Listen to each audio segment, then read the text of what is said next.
Hey everyone, कैसे हैं आप सब लोग। I am Aparna and you are most welcome to my channel. आज की वीडियो में हम लोग लाभ तथा हानि से संबंधित कुछ क्वेश्चन सॉल्व करेंगे और ये हर क्वेश्चन अलग अलग टाइप का होगा। ठीक है, लगभग 10-11 क्वेश्चन हैं, तो 11 ही टाइप के अलग अलग क्वेश्चन हैं। तो स्टार्ट करते हैं वीडियो स्टार्ट करने से पहले कुछ इंपॉर्टेंट फार्मूले हैं जो हमें काम आएंगे। देख लेते हैं ये फार्मूले जल्दी से। लाभ निकालना है तो लाभ विक्रय मूल्य माइनस क्रय मूल्य, विक्रय मूल्य में क्रय मूल्य माइनस करके लाभ निकल आएगा। और हानि है तो उल्टा हो जाएगा, क्रय मूल्य माइनस विक्रय मूल्य, क्योंकि अगर क्रय मूल्य ज़्यादा है मतलब खरीदा है जितने में वो मूल्य ज़्यादा है और बेचा है जितने में वो कम है, तो फिर हानि होगी ना। तीसरा प्रतिशत लाभ, अगर प्रतिशत लाभ निकालना है तो जितना भी लाभ हुआ है लाभ ऊपर रखते हैं, नीचे क्रय मूल्य, हमेशा क्रय मूल्य नीचे आता है और इंटू 100 कर देते हैं। इसी तरह अगर प्रतिशत हानि है, हानि हुई है तो ऊपर हानि रखेंगे, नीचे क्रय मूल्य ही रखते हैं इंटू 100। अगला है विक्रय मूल्य, अगर क्रय मूल्य दिया गया है और विक्रय मूल्य निकालना है तो क्रय मूल्य इंटू 100 प्लस माइनस लाभ परसेंट या हानि परसेंट अपॉन 100, मतलब अगर लाभ हुआ है तो 100 में लाभ परसेंट जोड़ देंगे और अपॉन 100 कर देंगे, और अगर हानि हुई है तो 100 में हानि का जो परसेंट है वो माइनस कर देंगे और अपॉन 100 कर देंगे और उसका मल्टीप्लाई क्रय मूल्य से करा देंगे। ठीक, तो ये तो विक्रय मूल्य के लिए फॉर्मूला होता है। और अगर क्रय मूल्य निकालना है तो इसी से उल्टा हो जाता है, बस विक्रय मूल्य इंटू 100 ऊपर पहुँच जाता है और ये वाला जो पोर्शन है ये नीचे आ जाता है। ठीक है, तो ये हो गए फॉर्मूले। चलिए अब क्वेश्चन स्टार्ट करते हैं। चलिए पहला क्वेश्चन देखते हैं। पहला क्वेश्चन है, एक विक्रेता कलम बेचकर विक्रय मूल्य के 20% के बराबर लाभ कमाता है तो उसका प्रतिशत लाभ क्या होगा। ठीक है, तो इसमें दिया है कि वो कलम बेचकर विक्रय मूल्य के 20% के बराबर लाभ कमाता है, तो हम मान लेंगे विक्रय मूल्य, क्योंकि विक्रय मूल्य का 20% दिया है ना, तो मान लेंगे कि विक्रय मूल्य 100 है। कितना है? 100। इन लाभ तथा हानि के क्वेश्चन में ज़्यादातर 100 मान के ही करना चाहिए, इसमें भी और प्रतिशत के भी, तभी आंसर जल्दी आ जाता है, सॉल्व करने में आसानी रहती है। तो विक्रय मूल्य हमने 100 मान लिया, तो इन्होंने दिया है कि विक्रय मूल्य का 20% के बराबर उसे लाभ होता है, तो फिर लाभ कितना हो जाएगा? इसका 20%, इसका 20% 20। ठीक, तो अब हमें मिल गया विक्रय मूल्य 100, लाभ 20, तो क्रय मूल्य निकाल लेंगे। वो पूछ रहा है उसका प्रतिशत लाभ क्या होगा, तो पहले क्रय मूल्य निकालना पड़ेगा ना। प्रतिशत लाभ निकालने से पहले तो क्रय मूल्य हो जाएगा, क्रय मूल्य क्या होता है?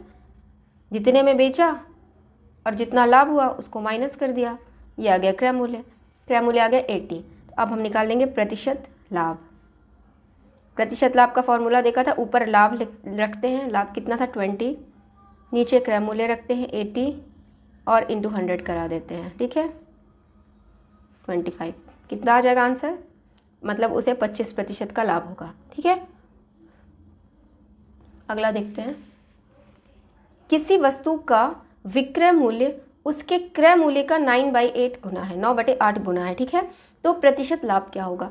इस तरह के क्वेश्चन में मानने में हमें थोड़ा दिमाग लगाना पड़ता है। देखिए, क्रय मूल्य का कितने गुना दिया है? 9/8 गुना, इसका मतलब इसका मल्टीप्लाई होगा, तो हम ऐसी संख्या मान लेंगे विक्रय मूल्य को जो इससे कट जाए। तो किसी वस्तु का विक्रय मूल्य उसके क्रय मूल्य का, तो विक्रय मूल्य तो हमें 9/8 गुना दे दिया है, तो हम मान लेंगे क्रय मूल्य मानेंगे ना, क्योंकि उसी का तो 9/8 गुना विक्रय मूल्य है। क्रय मूल्य हमने इसको देख के मान लिया 8, क्या मान लिया? 8। तो अब विक्रय मूल्य क्या हो जाएगा? इसका 9/8 गुना, गुना का मतलब गुणा कराते हैं, 8 में से 8 कट गया तो विक्रय मूल्य आ गया 9। इस तरह की संख्या मानेंगे कि जो नीचे वाले से कट जाए तो हमें एक नॉर्मल संख्या मिल जाए। तो ये हो गया क्रय मूल्य, ये हो गया विक्रय मूल्य। प्रतिशत लाभ निकालना है, तो प्रतिशत लाभ जो होता है वो क्या होता है? ऊपर लाभ रखते हैं, लाभ का मतलब this minus this, 9 minus 8 upon नीचे क्रय मूल्य रखते हैं और इंटू 100, मतलब 1/8 इंटू 100। ठीक है, तो ये आ जाएगा 12.5। ठीक है, कितना आ जाएगा? 12.5 आंसर हो जाएगा। अगला सवाल, यदि 25 वस्तुओं का क्रय मूल्य 30 वस्तुओं के विक्रय मूल्य के बराबर हो तो कितने प्रतिशत की हानि होती है? 25 वस्तुओं का क्रय मूल्य 30 वस्तुओं के विक्रय मूल्य के बराबर दिया है। इस तरह के क्वेश्चंस का एक फॉर्मूला होता है, जब वस्तुओं की संख्या दी गई हो कि इतने वस्तुओं का क्रय मूल्य इतनी वस्तु के विक्रय मूल्य के बराबर हो, तो प्रतिशत हानि के लिए एक फॉर्मूला है। फॉर्मूला क्या होता है कि पहले लिखते हैं खरीदी गई वस्तुएं, जितनी वस्तुएं खरीदी माइनस बेची गई वस्तुएं, ठीक, और अपॉन में हमेशा बेची हुई वस्तुएं रखते हैं। बेची गई, शॉर्ट में लिख रहे हैं, बहुत टाइम लगेगा, ठीक है। अब देख लेते हैं यहाँ खरीदी वस्तुएं कितनी है, 25। क्रय का मतलब होता है खरीदना और विक्रय का मतलब होता है बेचना। तो 25 वस्तुएं खरीदी गई है ना, तो 25 यहाँ रख देंगे, माइनस बेची 30, और अपॉन में हमेशा बेची गई ही रखते हैं, तो 30 रख दिया। और प्रतिशत निकालना है तो सॉरी यहाँ पे 100 का मल्टीप्लाई भी होगा, तो इसमें 100 का गुणा करा दिया, ठीक। 25 में 30 दिया, 5 अपॉन 30 इंटू 100। इसको जब सॉल्व करेंगे तो इसका आंसर आ जाएगा 16 करेक्ट 2/3। कितना आएगा, इतना, ठीक है। तो जब भी इस तरह का सवाल आएगा तो ये वाला फॉर्मूला ही लगेगा उसमें। और हाँ, 25 माइनस 30 करेंगे तो यहाँ पर माइनस आएगा, क्या आएगा, माइनस। तो माइनस का कोई प्रॉब्लम नहीं है, माइनस का सिर्फ इतना मतलब है कि यहाँ पर हानि हुई है, ठीक है। तो इतने प्रतिशत की हानि, ये आंसर हो जाएगा।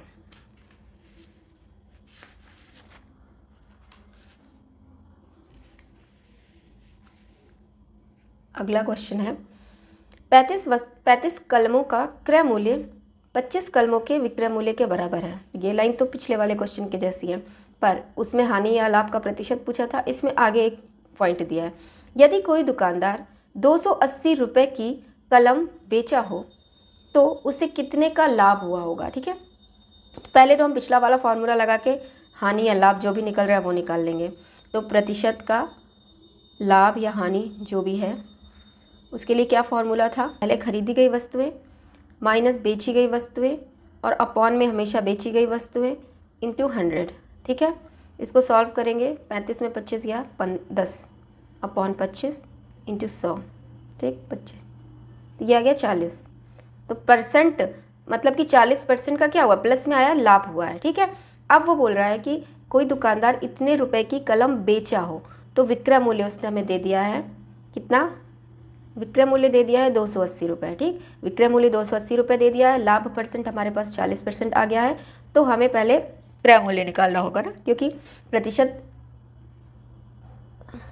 क्या कर रही है, तो हम पहले क्रय मूल्य निकाल लेंगे। क्रय मूल्य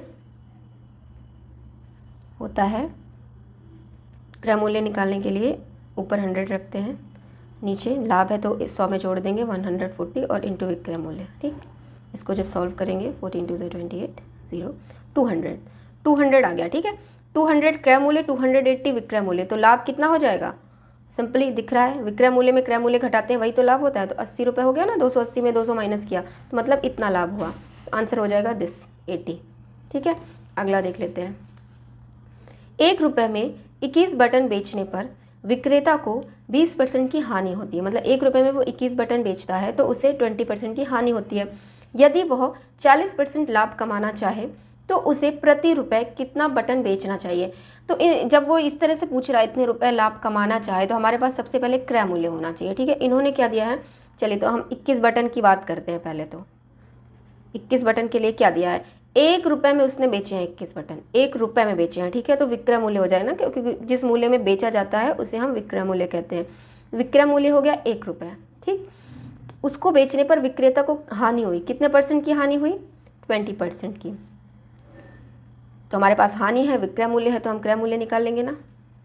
क्रय मूल्य हो जाएगा 100 ऊपर रखते हैं क्रय मूल्य में, नीचे 100 माइनस हानि 80 और इंटू विक्रय मूल्य 1 ही है, तो ये आ जाएगा। इसको सॉल्व करेंगे 5/4, तो 5/4 हमारा क्रय मूल्य आ गया, ठीक।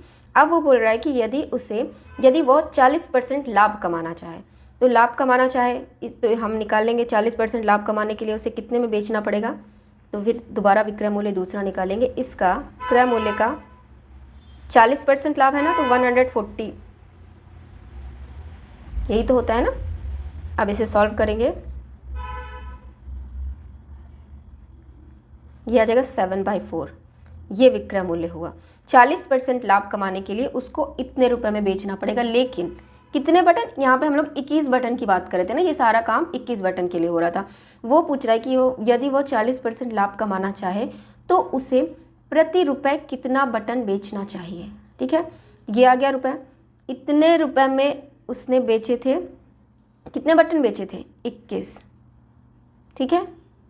तो वो पूछ रहा है 1 रुपये में कितने बटन बेचेगा, 21 इंटू ये अपॉन में आएगा, उल्टा हो जाएगा 4/7, 7 3 21, 4 3 12, तो ये आ गया 12। मतलब कि 40% लाभ कमाने के लिए उसे ₹1 में 12 बटन बेचने होंगे। यहाँ पे यही बस चीज़ थोड़ी सी ध्यान रखनी है कि हम लोग ये जो सारा कुछ निकाला था ये हमने 21 बटन के लिए निकाला था। अब वो पूछ रहा है कि उसे प्रति रुपए कितना बटन बेचना चाहिए। तो यहाँ से रिलेशन फाइंड आउट कर लेंगे कि जब इतने रुपए में उसने कितने बटन बेचे थे 21, तो ₹1 में कितने बटन बेचेगा, तो जब भी एक का निकालना होता है ना तो ये वैल्यू अपॉन में चली जाती है, तो 12 आंसर आ जाएगा।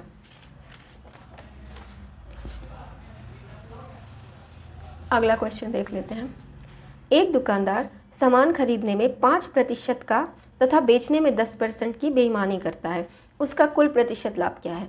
इस तरह के सवाल भी आते हैं कि मतलब वो खरीदने में भी 5% की बेईमानी कर रहा है, फिर बेचने में भी 10% की बेईमानी कर रहा है, तो कुल मिलाकर उसे कितना लाभ हुआ। तो ये वाला इस तरह का जो क्वेश्चन होता है वो एक फार्मूले से सॉल्व होता है। तो वो फार्मूला क्या होता है, प्रतिशत लाभ निकालने के लिए इसको x मान लेंगे, इसको y मान लेंगे। पहला वाला लाभ x, दूसरा वाला y, तो x प्लस y और प्लस XY अपॉन 100। ठीक है, इस तरह का जब भी इस केस का क्वेश्चन आएगा यही फॉर्मूला लगेगा। इसमें रख देंगे 5x की जगह y की जगह 10 प्लस 5 × 10 अपॉन 100। ठीक है, 1/2। जब इसे सॉल्व करेंगे तो ये आ जाएगा 15.5%। ठीक है, चलिए अगला देखते हैं। यदि ए तथा बी में से प्रत्येक वस्तु को 1961 रुपये में बेचा जाए तो उन वस्तुओं पर क्रमशः 25% का लाभ और 25% की हानि होती है। तो कुल कितने प्रतिशत की हानि होगी। दो वस्तुएं हैं ए और बी, दोनों को ही इतने मूल्य में बेचा गया, मतलब अलग अलग लेकिन इतने में ही बेचा गया है। तो एक पर 25% का लाभ, एक पर 25% की हानि। तो इस तरह के क्वेश्चन में जब सेम वैल्यू दी हो, दो वस्तुएं हों, दोनों को सेम प्राइस में बेचा गया हो और बेचने के बाद एक में लाभ हुआ है एक में हानि हुई है, लेकिन जो ये वैल्यू है वो सेम आ रही है, तो इसको करने का तरीका बहुत आसान होता है। एक छोटा सा फॉर्मूला लगाना होता है, वो जो फॉर्मूला होता है प्रतिशत हानि वाला।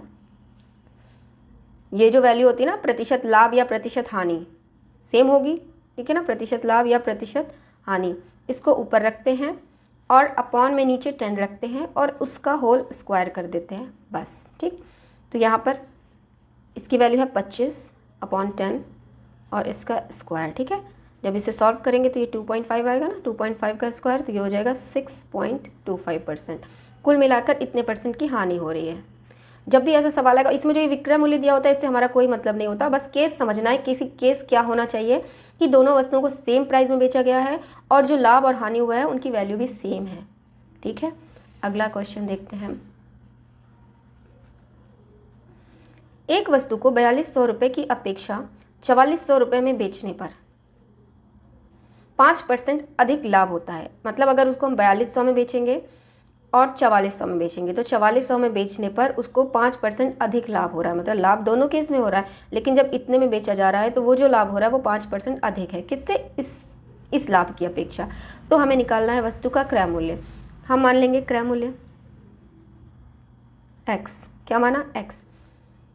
पहले केस में लाभ कितना होगा? लाभ क्या होता है? विक्रय मूल्य माइनस क्रय मूल्य। पहले केस का विक्रय मूल्य 4200 है, तो पहले केस का लाभ हो जाएगा 4200 माइनस x। ठीक, दूसरे केस का लाभ क्या होगा? लाभ 1 मान लेते हैं इसको, लाभ 2। ठीक, दूसरे जब 4400 में बेचा है तब लाभ कितना होगा? तब हो जाएगा 4400 माइनस x। एक लाभ ये हो गया, एक लाभ ये हो गया। ठीक, अब वो बोल रहा है कि जो ये दूसरा वाला लाभ है ये इससे 5% अधिक है। ये जो वैल्यू है ये इस वैल्यू से 5% अधिक है। इसी बात को ध्यान में रख के हम इक्वेशन बनाएंगे। ये वाली जो वैल्यू है 4400 माइनस x, ये इस वैल्यू से 5% अधिक है। तो 5% अधिक का मतलब उसका 105% है, तो इस वैल्यू का ये 105% है। ठीक है, ये वाला लाभ इस लाभ का 105% है। ठीक, अब यहाँ से हम इसे सॉल्व करेंगे।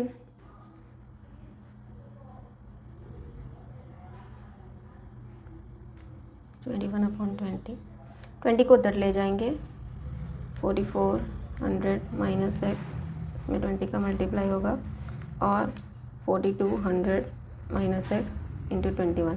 तो जब इसे फाइनली सॉल्व करेंगे तो हमारी x की वैल्यू आ जाएगी 200, जो हमने माना था क्रय मूल्य। तो क्रय मूल्य क्या हो जाएगा? 200 ही आंसर हो जाएगा। ठीक है, लास्ट के 2 सवाल देख लेते हैं। किसी वस्तु को 5% लाभ पर बेचने से 5% हानि पर बेचने की अपेक्षा 15 रुपये अधिक प्राप्त होते हैं। वस्तु का क्रय मूल्य क्या है? पहले तो हमें क्वेश्चन का मतलब समझना है।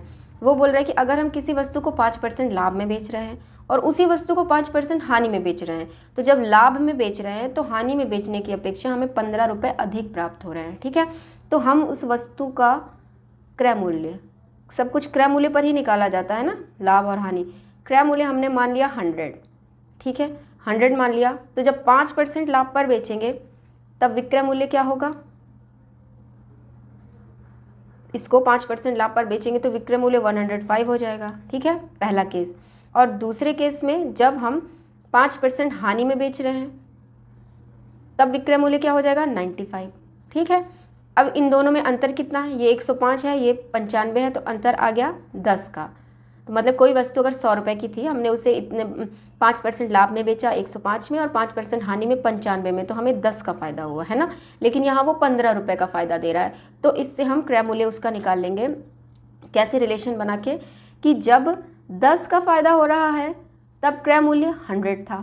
ठीक, जब 10 का फ़ायदा हुआ तब क्रय मूल्य 100 था। तो जब 15 का फ़ायदा हो रहा होगा तो क्रय मूल्य कितना होगा? 100, ये अपॉन में जाएगा 10 और 15 मल्टीप्लाई में चला जाएगा, ये आ जाएगा 150। तो उसका क्रय मूल्य मतलब कितना था? 150। तो आंसर हो जाएगा 150। लास्ट क्वेश्चन, 44 वस्तु बेचने पर एक दुकानदार को 11 वस्तुओं के विक्रय मूल्य के बराबर लाभ होता है। 44 वस्तुएं उसने बेची हैं तो 11 वस्तुओं के विक्रय मूल्य के बराबर लाभ होगा। जब इस टाइप का क्वेश्चन आएगा कि इतने वस्तुओं के विक्रय मूल्य के बराबर लाभ दे रहा है, तो हम मान लेंगे कि माना उसने 1 रुपये में एक वस्तु बेची, माना एक वस्तु का विक्रय मूल्य 1 रुपये है। ठीक है, तो उसने कितनी वस्तुएं बेची हैं? 44। तो टोटल उसका विक्रय मूल्य कितना हो जाएगा? 44 वस्तुएं बेची है, एक वस्तु का विक्रय मूल्य 1 रुपये है, तो विक्रय मूल्य आ गया 44। ठीक है, लाभ कितना दिया है? लाभ वो क्वेश्चन में दे रहा है कि 11 वस्तुओं के विक्रय मूल्य के बराबर लाभ हो रहा है। ठीक है, एक वस्तु का विक्रय मूल्य 1 है तो 11 वस्तुओं का विक्रय मूल्य कितना हो जाएगा? 11। ये विक्रय मूल्य हो गया, ये लाभ हो गया। अब क्रय मूल्य निकाल सकते हैं ना।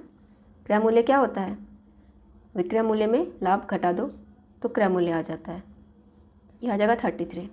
आ गया क्रय मूल्य। पूछ क्या रहा है? उसका लाभ पूछ रहा है, लाभ प्रतिशत निकाला होगा। ठीक है, प्रतिशत, तो लाभ प्रतिशत का फॉर्मूला लगा देंगे। लाभ प्रतिशत का फॉर्मूला होता है लाभ ऊपर रखेंगे, नीचे क्रय मूल्य रखेंगे और इंटू 100 करा देंगे। ठीक है, इसका आंसर आ जाएगा 1100 अपॉन 33। इसे सॉल्व करेंगे, 1100 अपॉन 11 से काट देंगे 3, तो ये आ जाएगा 3 3 9, 3 3 9, 33 करेक्ट, 1/3। ठीक है, ये आंसर हो जाएगा। आई होप सवाल समझ आए होंगे। अगर आए हैं तो प्लीज़ वीडियो को लाइक कीजिएगा और चैनल को सब्सक्राइब कीजिएगा और दोस्तों के साथ भी वीडियो शेयर कीजिएगा। Thanks for watching the video.